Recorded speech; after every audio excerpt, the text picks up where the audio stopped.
সুপ্রিয় দর্শক, আসসালামু আলাইকুম। আশা করছি সবাই খুব ভালো আছেন। আজকের পর্বে আপনাদের সাথে শেয়ার করছি অরেঞ্জ কেক। আসলে বাসায় তৈরি অরেঞ্জ কেক যে এত মজার, আপনারা বাসায় তৈরি না করলে বুঝতেই পারবেন না। ভিডিওটি প্রথম থেকে লাস্ট পর্যন্ত দেখবেন। একই ভিডিওতে কেক তৈরি, ক্রিম তৈরি এবং অরেঞ্জ গানাশ তৈরি কিভাবে করতে হয় ফুল ভিডিও দেওয়া আছে। আশা করছি ভিডিওটি ভালো লাগবে। ভালো লাগলে লাইক দিবেন এবং ফ্রেন্ডস অ্যান্ড ফ্যামিলির সাথে শেয়ার করবেন। তাহলে চলুন দেখে নেওয়া যাক। কেক তৈরি করার জন্য প্রথমেই নিয়ে নিচ্ছি 1 কাপ ময়দা আর 1 চা চামচ বেকিং পাউডার।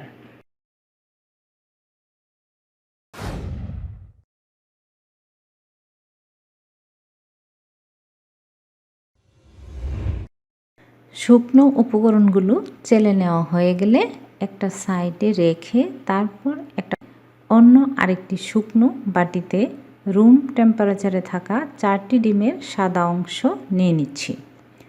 সাদা অংশটাকে একটা ইলেকট্রিক বিটারের মাধ্যমে বিট করে কিছুটা ফোম হয়ে আসার পর 1/2 কাপ নিয়ে নিচ্ছি চিনি।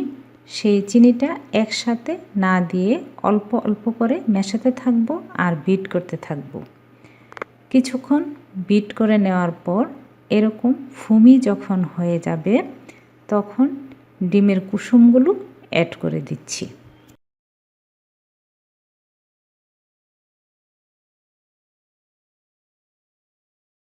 ডিমের কুসুমগুলো দিয়ে আবারও বিট করে নিচ্ছি। তারপর দিয়ে দিচ্ছি 1/2 অরেঞ্জ জুস। এর সাথে অ্যাড করে দিচ্ছি 1/4 কাপ রান্নার রেগুলার তেল। সেই সাথে দিয়ে দিচ্ছি অরেঞ্জ ফ্লেভার 1 টিস্পুন এবং এর সাথে দিয়ে দিচ্ছি অরেঞ্জ কালার 1 টিস্পুন দিয়ে সবগুলো উপকরণ একসাথে আবারও 30 সেকেন্ড বিট করে নিচ্ছি।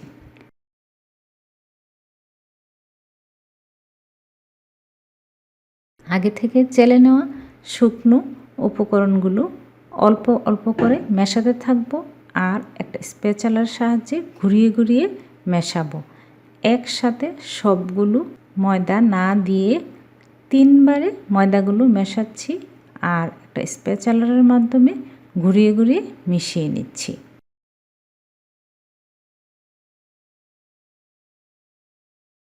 সবগুলো ময়দা মিশিয়ে নেওয়ার পর এরকম একটা ব্যাটার হয়েছে।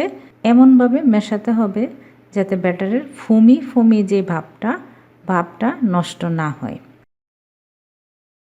ময়দাটা মেশানো হয়ে গেলে 2 পাউন্ডের একটি কেকের মোল্ড নিয়েছি। এর মধ্যে বেকিং পেপার দিয়ে তারপর ব্যাটারটা ঢেলে নিচ্ছি। ব্যাটার ঢেলে ভালোভাবে ট্যাপ করে নিতে হবে যাতে ভেতরে কোনো এয়ার বাবলস না থাকে। চুলায় আমি একটি ফ্রাই প্যান বসিয়ে ফ্রি হিট করে নিয়েছি। সেই প্যানের মধ্যে কেক মোল্ডটা দিয়ে দিলাম। চুলায় কেকের মোল্ডটা দিয়ে মিডিয়াম টু লো হিটে 40 মিনিট বেক করে নিয়েছি। 40 মিনিটের মধ্যে কেকটা খুব সুন্দরভাবে হয়ে গেছে। আমি একটা কাঠির মাধ্যমে চেক করে দেখাচ্ছি কাঠিটা একদম ক্লিন, তার মানে কেকটা খুব সুন্দরভাবে বেক হয়ে গেছে। এখন কেকটাকে চুলা থেকে নামিয়ে খুব ভালোভাবে ঠান্ডা করে নিতে হবে। কেকটা ঠান্ডা হতে হতে এই ফাঁকে আমি কেকের ক্রিমটা তৈরি করে নিচ্ছি। কেকের ক্রিম তৈরি করার জন্য এখানে আমি ফ্রিজের ঠান্ডা 1.5 কাপ হুইপড ক্রিম নিয়ে নিয়েছি। এখন ইলেকট্রিক বিটারের মাধ্যমে বিট করে ফোম করে নিচ্ছি। কিছুক্ষণ ফোম করে নেওয়ার পর এর মধ্যে দিয়ে দিচ্ছি icing sugar. 1/2 cup icing sugar অল্প অল্প করে মেশাবো। একসাথে সবগুলো না দিয়ে অল্প অল্প করে মেশাতে হবে। 3-4 মিনিট বিট করার পর এইরকম ফুমি হয়ে আসার পর এর মধ্যে 1/2 চা চামচ দিয়ে দিচ্ছি অরেঞ্জ ফ্লেভার। অরেঞ্জ ফ্লেভার দিয়ে আমি আরও বিট করতে করতে ক্রিমের থিকনেসটা এরকম হয়ে যাবে। নিচ থেকে উপরে ক্রিমটা উঠানোর পরেও দেখবেন নিচে পড়ছে না, তার মানে ক্রিমটা একদম রেডি। ক্রিম তৈরি করার পর অবশ্যই নর্মাল ফ্রিজে কমপক্ষে আধা ঘন্টা রেখে তারপর কেকের মধ্যে অ্যাপ্লাই করতে হয়, তাই ক্রিমটা আমি নর্মাল ফ্রিজে রেখে দিচ্ছি। এই ফাঁকে কেকের জন্য অরেঞ্জ গানাশ তৈরি করতে হবে, সেই জন্য 1 কাপ নিয়ে নিচ্ছি অরেঞ্জ জুস।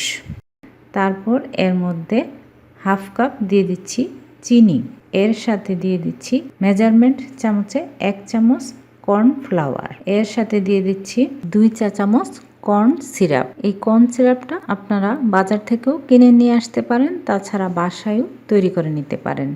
এর সাথে সুন্দর একটা কালার আসার জন্য 2 ফোঁটা দিয়ে দিচ্ছি অরেঞ্জ ফুড কালার, দিয়ে তারপর চুলার আঁচ মিডিয়ামে রেখে অনবরত নেড়ে চেড়ে কিছুক্ষণ জাল করে নেওয়ার পর এইরকম একটা থিকনেস আসার পর আপনাকে চুলা থেকে নামিয়ে নিতে হবে, কারণ ঠান্ডা হওয়ার পর আরেকটু ঘন হয়ে যাবে।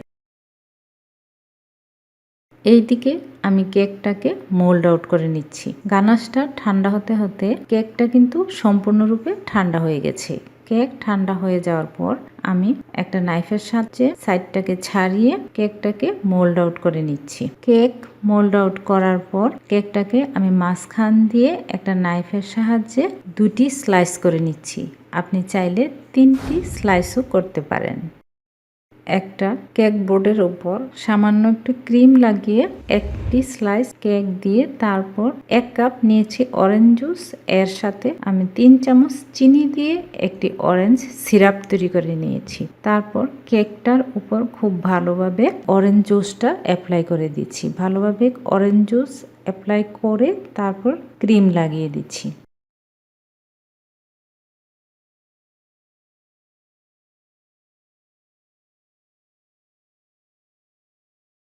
একইভাবে আবার দ্বিতীয় স্লাইসেও অরেঞ্জ জুস দিয়ে চতুর্দিকে ক্রিম দিয়ে কেকটাকে খুব সুন্দরভাবে কভার করে নিচ্ছি।